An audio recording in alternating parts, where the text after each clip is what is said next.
Okay, let's unpack this. Every single day, you're interacting with technology, tapping on your phone, streaming a show, connecting with colleagues online. But have you ever paused to think about the incredible, invisible infrastructure that makes all of that possible? Today, we're taking a deep dive into that very backbone, IT infrastructure, the soaring world of cloud computing, and perhaps most crucially, how organizations strategically manage the vital risks that come with it all. Our mission is to take a stack of fascinating sources on these topics and distill them into clear, easy to understand insights, giving you a real shortcut to being well informed, whether you're prepping for a big meeting, you're just curious about tech, or you simply want to feel more in control of the digital world around you. We're aiming for those aha moments. Yeah, and what's truly fascinating here is how these seemingly separate areas are so deeply intertwined. They don't just shape your phone's apps, they influence global businesses, whole economies even. Yeah. Understanding their connection isn't just for IT professionals, it's vital for anyone navigating today's information-rich landscape. From the fundamental building blocks of a computer right up to the cutting edge of cloud strategy. So let's start at the very foundation then. What exactly is IT infrastructure? Think of it as the entire technological ecosystem that supports a modern company. Hmm. It's a blend of what a company owns and manages directly on its premises, alongside, well, an increasing reliance on outsourced hardware, software, and specialized personnel. It's the whole complex setup. And because so many organizations now rely on external providers for parts of their IT operations, we're seeing an aggressive growth in something called SOC2 engagements. SS. Right. These are essentially third-party audits. An independent firm evaluates a service organization's system controls against 5 key criteria: security, availability, processing integrity, confidentiality, and privacy. They're critical because they give users, like you or the company, using the service, reasonable assurance that the controls are effective and reliable. Okay, so like a stamp of approval for their systems. In a way, yes. Mm. And for the auditors doing this work, it requires more than just basic IT knowledge. It demands real technical expertise across modern operating systems, network setups, devices, hardware, the works. Speaking of hardware, let's zoom in on computer hardware itself. Broadly, these are the physical components, right? The stuff you can touch. Exactly. Now, here's an interesting distinction I found. We have end-user devices, or EUDs, and non-EUDs. EUDs are what you probably think of first: your laptop, tablet, maybe your smartwatch. They're the machines that directly interact with people, often at the edge of a network. That's right. The things you use day to day. Non-EUDs, on the other hand, are more like the workhorses behind the scenes. Mm. Think of the big servers crunching data, the network switches routing information, or the powerful routers connecting everything. These are typically used by programmers, administrators, or developers to build and maintain the actual infrastructure. Yeah, it's like the difference between the car you drive and the robots on the assembly line that built it. Both hardware, but very different roles. And inside those machines, you've got those core components, the microprocessor, that's the brain, doing the calculations. Right. Then there's RAM, random access memory, which is its short-term memory, holding data it's actively using. Okay, temporary storage. Exactly. The hard drive is the long-term vault for permanent storage. Plus, you've got the motherboard, which is like the central nervous system connecting all these pieces. Power supply, too, obviously. And outside the main computer box, you have all the external computer hardware, your mouse, keyboard, speakers, monitor. Peripherals, yeah. These help you interact with the machine. They can be wired or wireless. Even printers and scanners fall into this category. And while not hardware themselves, the facilities that house all this hardware are absolutely crucial. We're talking about data centers or dedicated office spaces. Right, the physical building. Packed with advanced security, high-tech locks, surveillance, Yep. and vitally sophisticated ventilation and climate control. Keeping things cool is a huge deal to prevent expensive equipment from overheating. Makes sense. That's all part of the broader infrastructure picture. Absolutely. It keeps our digital world running. So we've covered the individual puzzle pieces of hardware, but imagine a pile of high-tech bricks. They're pretty useless without the mortar and the blueprint to connect them. Good analogy. That's where the nervous system of the digital world comes in. Network infrastructure. How does all this talk to each other? Exactly. Network infrastructure is all about the hardware, software, and the underlying design, the layout that enables communication between all those devices. When we talk about the core network hardware, maybe think of 3 primary roles that really enable your internet experience and keep data flowing. First, your modem. This is like your internet's front door. It connects your internal network to your internet service provider, your ISP, It translates the signals so your devices can understand them. Every modem has a unique public IP address, like a specific street address on the internet. Got it. The gateway to the outside world. Precisely. Second, the router. If the modem is the front door, the router is the traffic cop inside your network. It manages all the data traffic, connects your devices, and figures out the most efficient paths for data packets to travel to their destination. It usually sits between your modem and all your other devices. Directing the traffic internally. Right. And third, the firewall. This is your network security guard. It can be software or a dedicated hardware device. A firewall filters network traffic based on strict security rules. Its job is to prevent unauthorized access and stop malicious downloads. Basically, protect your network from threats. Super important. So modem, router, firewall, key hardware pieces. But how are they physically laid out? You mentioned layout. Ah, yes. That's network infrastructure, physical layout, or topology. It's the physical arrangement of all these nodes, the devices in a network. And how you arrange them directly impacts how efficient and resilient your network is. There are trade-offs. Like what? Well, consider two common types. You have star topology. Imagine all devices connected to a central hub, like spokes on a wheel. Okay. If a cable to one device breaks, only that device is affected. Makes troubleshooting easier.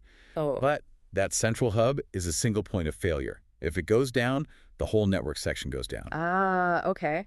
Vulnerable center. Then there's mesh topology. Here, there are multiple, often redundant connections between devices.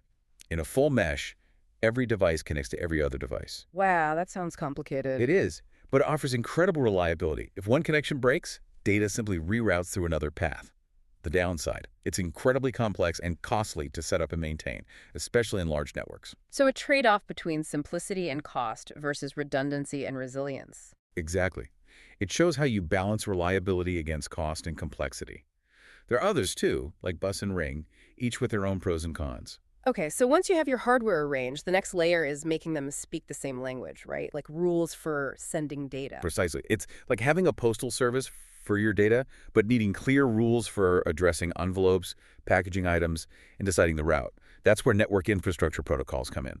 And they're often visualized through something called the Open Systems Interconnection Model, or OSI model. The OSI model, I've heard of that. 7 layers. That's the one, 7 layers. And its real genius isn't just listing 7 steps. It's how it acts like a universal translator and a really precise diagnostic tool for the entire internet. Think of building a house. Plumbers, electricians, carpenters, they each have their own standardized tasks. The OSI model lets different companies build network gear that always works together.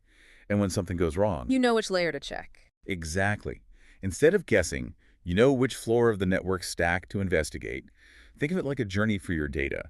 When you send an email, it starts at the top, at layer 7, the application layer.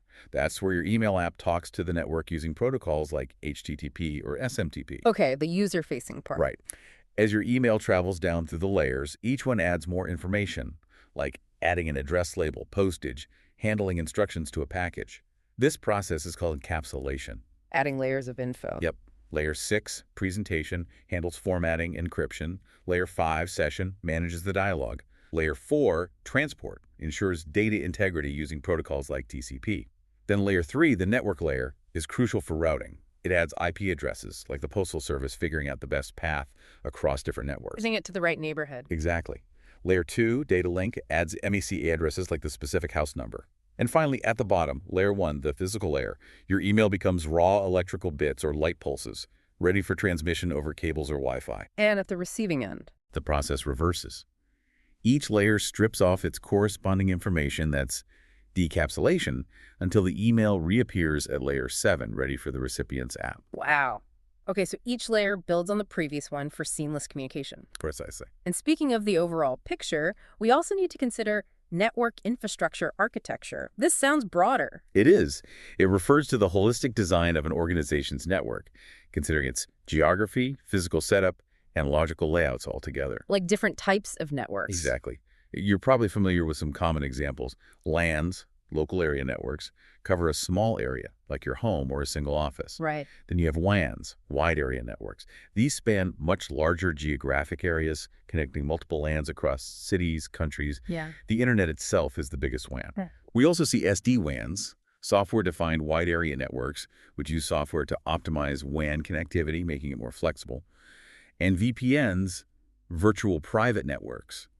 These create secure, encrypted tunnels over a public network, like the internet, allowing you to safely access, say, your company's network from home. Got it. So LANs, WANs, VPNs, different scales and ways of connecting securely.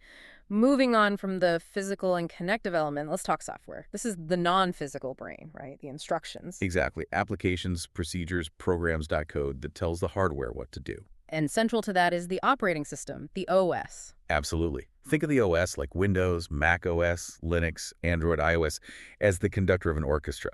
It manages everything. It orchestrates the global functioning of all your apps and hardware, acting as the intermediary so you can actually get tasks done.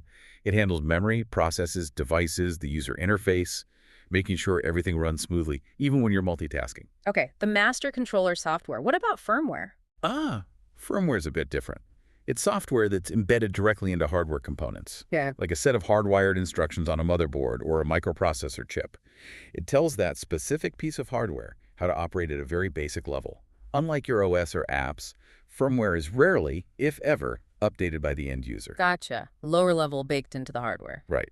And an exciting extension of this software world, blending hardware and software, is mobile technology. Phones, tablets. Yep. Any wireless-enabled device connecting to private networks or the internet. It enables real-time communication and business operations from almost anywhere. It combines the hardware, laptops, tablets, phones, even mobile hotspots with mobile apps and mobile operating systems.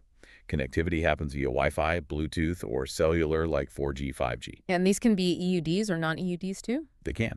A smartphone is clearly an EUD. But things like wireless routers, switches, firewalls, or access points that use mobile tech are non-EUDs. Okay. And this leads into the Internet of Things, IoT. It does. IoT devices are really an extension of mobile tech. Yeah. They usually need Bluetooth or an internet connection to function and connect to the wider network. They often have a more limited range or function compared to a smartphone, but they're everywhere now. AI assistants, smartwatches, smart thermostats, smart fridges. More and more everyday objects joining the network. That's the idea. Everything talking to everything. All right, now let's reach for the sky, literally and figuratively, because we're heading into the world of cloud computing. The cloud, yes. This is a computing model using shared resources over the internet. So instead of buying and maintaining all their own hardware, customers essentially rent storage space, processing power, or software from remote servers owned by another company. Exactly. And the core benefit here is something we call infrastructure elasticity. Elasticity, like a rubber band. Sort of. Imagine a retailer. Yeah. They need massive server power for Black Friday, their absolute busiest day. If they use traditional on-premises hardware, they have to buy enough servers for that peak day. But for the other 364 days, all that expensive infrastructure just sits there, underutilized, costing money. Right, very inefficient. With cloud computing, they rent only what's needed. They pay for usage, sometimes even by the minute or second. They scale up capacity for Black Friday, then scale right back down afterwards. Immense cost savings. That makes a lot of sense. Plus, you get other efficiencies. Data often resides in one virtual location, easier access, reduced need for internal IT hardware support, and distributed redundancy across multiple data centers reduces the risk of data loss from a disaster or attack. Okay, powerful benefits. Now, when we talk cloud, it's crucial to understand the three primary cloud computing models, right? And how they compare to the old way, on-premises. The key seems to be the level of control the organization keeps. That's the core distinction, yeah. Control shifts. So first, on-premises, traditional approach. The organization manages absolutely everything. The physical data center, networking, storage, servers, operating systems, applications, the whole shebang. Most control, but also most responsibility, most cost. Right. Then we move to the cloud with IaaS, infrastructure as a service. IaaS. Here, the cloud service provider, the CSP, provides the basic building blocks, virtual servers, storage, hardware, networking, like renting the raw computing power. So the organization manages its own virtual environment, the OS, the apps, but the CSP handles the underlying physical stuff. Exactly. You still have significant control over your virtual setup, but less than on-prem. Okay. Next level up is PaaS, Platform as a Service. PaaS. Here, the CSP provides not just infrastructure, but also platform, often proprietary tools or solutions for specific tasks, like building web apps or managing databases. The CSP maintains all the back-end infrastructure and the platform tools. Your organization just focuses on developing and running its applications on that platform. Less control again. So you're renting the workshop and the tools, not just the building. Good way to put it. And finally, SaaS, software as a service. This is probably what most people interact with daily, right? Like webmail or online office suites. Absolutely. With SaaS, the CSP provides a complete business application or software, typically via subscription. Think Salesforce, Microsoft 365, Google Workspace. The CSP is responsible for everything. Upgrade, security, support, infrastructure, platform. You just use the software. Yeah. Least control, but maximum convenience for that specific application. And you mentioned BPay, business processes as a service. Yeah, that's kind of an extension of SaaS. It's where a third party uses SaaS software to deliver a specific business function for you. Outsource payroll, using ADP, for example, or outsource billing services. They use SaaS tools to run your process. Got it. So on-prem, IaaS, SaaS, a spectrum of decreasing control and increasing reliance on the provider. Precisely. And beyond these service models, there are also different cloud computing deployment models. This is about how the cloud environment is shared or not shared. Okay, different ways to deploy. Right. First, public cloud. This is owned and managed by a CSP, like Amazon Web Services, AWS, Microsoft Azure, Google Cloud Platform, GCP. It's available to the general public or many organizations sharing the same underlying infrastructure. Multi-tenant. Shared resources. Then, private cloud. This is created for a single organization. It can be managed by the organization itself or by a CSP, and it can live on their premises or off-site. But it's dedicated infrastructure. More control, more security, perhaps. Often, yes, but usually more expensive. Then you have hybrid cloud. This mixes two or more clouds, typically at least one private and one public. They remain unique entities, but technology allows data and applications to move between them. Gives you flexibility, keeps sensitive data private, use public cloud for less critical tasks or bursting capacity. Best of both worlds, potentially. Potentially. And lastly, community cloud. This is shared by multiple organizations that have a common interest. Maybe they're all subject to the same strict regulations, like high pay for healthcare, or they share a specific mission. They pool resources for a shared compliant environment. Interesting. So public, private, hybrid, community, different sharing models. And the companies providing these are the cloud service providers, CSPs. That's right. The third parties offering these services, hosting, delivery, monitoring. They handle the maintenance, the tech support for the hardware and core platform. CSPs usually have deep expertise in managing these massive, complex environments. And a key point, especially for public clouds, is that multi-tenant approach. They serve many customers using common resources. It's how they achieve economies of scale. And details about how these CSPs operate, their security, their compliance, that often shows up in those SOC2 reports you mentioned earlier. Exactly. SOC2 reports often detail how a CSP meets compliance requirements, maybe for EPA security rules or standards like the Cloud Security Alliance's Cloud Controls Matrix. They're vital for due diligence. Which brings us neatly to a crucial topic, navigating the risks. How do organizations manage all this? This is where frameworks like the COSO Enterprise Risk Management Framework come in. COSO provides comprehensive guidance for internal control, governance, fraud deterrence. It's widely respected. It categorizes methods for addressing organizational risk into 5 components, backed by 20 underlying principles. Think of it as a structured roadmap for identifying, assessing, and responding to risk. Okay, a framework for managing risk. And when we apply COSO to cloud computing, what's the big takeaway? The absolute critical takeaway, and one that sometimes trips people up, is that ownership of risk remains with your organization, even when you outsource functions or data to a CSP. Really, you can't just hand off the risk? Nope. You can outsource the activity, but not the ultimate responsibility for the risk associated with it. Proper governance is vital. Maybe you set up a cloud computing steering committee to oversee decisions and risks. So you need to understand how your CSP affects your risk profile, how their performance impacts your operations. Precisely. What are their responsibilities versus yours? Take firewalls. A CSP might provide the firewall capability, but you might be responsible for configuring the rules correctly. If you mess up the configuration, that's your risk. Right. Or if the CSP has a major outage. Your systems go down. Yeah. That impacts your business, your reputation, your bottom line. And crucially, isn't a one-time thing. Organizations must continuously update and reassess their risk management as their cloud needs evolve or they switch CSPs. So the COSO framework helps structure that thinking. It does. Its components guide you through the process. Assessing your internal environment, what's your risk appetite for outsourcing? Objective setting, how does cloud help or hinder your goals? Event identification, how does cloud change what could go wrong? Then risk assessment, what's the likelihood and impact? Risk response, avoid, reduce, share, or accept the risk. Control activities, how do controls change in the cloud? Information and communication, how does data flow? And monitoring, how do we keep tabs on everything? It provides a thorough checklist. Okay. So what are some of those common cloud risks companies actually face when they're looking at CSPs or specific services? Well, the sources highlight quite a few common ones. There's the risk related to the rate of competitor adoption. Are you falling behind? There's the risk of being in the same ecosystem as your CSP and potentially hundreds of other tenants. Shared fate, almost. In some ways, yes. Transparency can be an issue. How much visibility do you really have into the CSP's operations? Reliability and performance are always concerns. And a big one, vendor lock-in. Lack of application portability. It can be really hard and expensive to switch CSPs if you build everything on their proprietary tools. Ouch. Trapped. Can feel like it. Then there are the obvious ones. Security and compliance risks, cyber attacks, data leakage. Also, the impact on your internal IT organization skills might need to change. And even the long-term viability of the CSP itself. What if they go out of business? That's a sobering list. It is.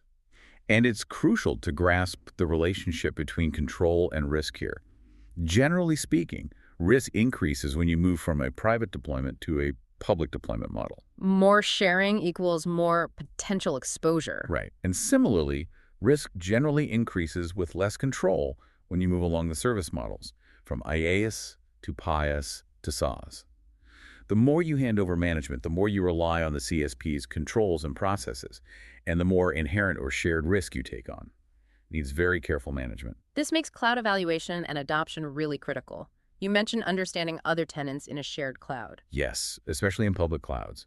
Their behavior, their risk profile can potentially impact you because you're sharing resources. It means your own ERM needs to consider that wider environment. And companies obviously need to weigh implementation time, cost, and those compliance risks we talked about. Absolutely. Which brings us to a really interesting case study that makes these trade-offs concrete. FinGuard Financial. Okay, let's hear it. FinGuard, a global market infrastructure operator, needed to outsource its clearing and settlement for real-time stock trades. High stakes, high volume. Their CFO looked at 3 cloud partner options. Option 1. Option 1 was Misroke. They housed up to 50 other companies per computing machine. Pricing was based on relative usage. The huge risk. A sudden stock trading frenzy, maybe driven by one of the other tenants, could overload and crash the entire shared platform. Catastrophic for FinGuard. Yeah, that sounds terrifying for a financial operator. Option 2. Option 2 was Cliff Clearinghouse Partners. They offered a completely custom-built, dedicated platform. No sharing of physical space or computing power. It was most expensive, costing 5% of trading fees, but also the most secure, with advanced computing and backup platforms for redundancy. Dedicated, secure, but pricey. And option 3. Option 3 was R&M Group. They offered shared cloud hosting, but with a maximum of only 2 other companies on the same machine and location. Pricing was on demand, a fixed rate per hour. This significantly reduced the risk compared to Misroke because of the limited sharing. Okay, a middle ground in terms of sharing and risk. So what did FinGuard choose? They chose option 2, Cliff, the dedicated platform. Even though it was the most expensive. Yes. Even though option 3 offered competitive pricing and much lower risk than option I, FinGuard, being a major global market infrastructure operator, decided the premium for a completely dedicated non-shared platform was worth it. The risk of option I, a platform crash during a trading frenzy, was simply unacceptable given their business. Wow, that really highlights how risk appetite and the specific nature of the business drive these cloud decisions. It's not just about cost. Not at all. It's a complex calculation of risk, cost, performance, security, and business needs. So, given these complexities, what are some recommended risk responses for organizations using the cloud? Well, strong policies are key. Implement clear rules for data classification. What data can never go to a certain type of cloud, for example. This helps reduce unauthorized or risky cloud activity by employees. Conduct periodic, thorough assessments of your CSP's control environment and their management oversight. Don't just rely on their marketing materials. Dig into those SOC reports and ask questions. Due diligence. Absolutely. Have a robust incident management plan specifically for cloud-related cyber attacks. Know who does what when things go wrong. Develop clear CSP exit strategies before you need them. How would you get your data out? How would you transition to another provider or back in-house? This combats that vendor lock-in risk. Plan your escape route. Essentially, yes, and continuously monitor the regulatory environment. Rules change, especially around cross-border data flows. Non-compliance can lead to big fines and reputational damage, potentially requiring disclosures for public companies. Stay vigilant. Wow. Okay. We've unpacked a lot there. The layers of IT infrastructure, the different models and deployments of cloud computing, and critically, how companies navigate the vital risks involved. It's a huge landscape. It really is. But hopefully breaking it down helps. Definitely. Hopefully you, our listeners, have gotten some clear, actionable insights and maybe a few of those aha moments. Yeah, and if we connect this back to the bigger picture, it means recognizing that the technology powering our lives, Yeah. from that quick instant message to a massive global financial transaction, is all part of a carefully constructed and managed ecosystem. Security, reliability, careful risk assessment, Yeah. they're absolutely at the core. Understanding these concepts, even at a high level, empowers you to be so much more informed, whether you're a professional in the field or just, intensely curious about the digital world we all inhabit. So, what does this all mean for you? Here's a final thought to chew on. As technology keeps evolving at this breakneck speed, we're talking AI, quantum computing, things we can barely imagine yet. How might these fundamental IT infrastructure and cloud principles we've discussed today need to adapt? And maybe more importantly, what entirely new risks, new challenges might emerge in this ever changing, increasingly interconnected landscape? Something to think about. Keep exploring.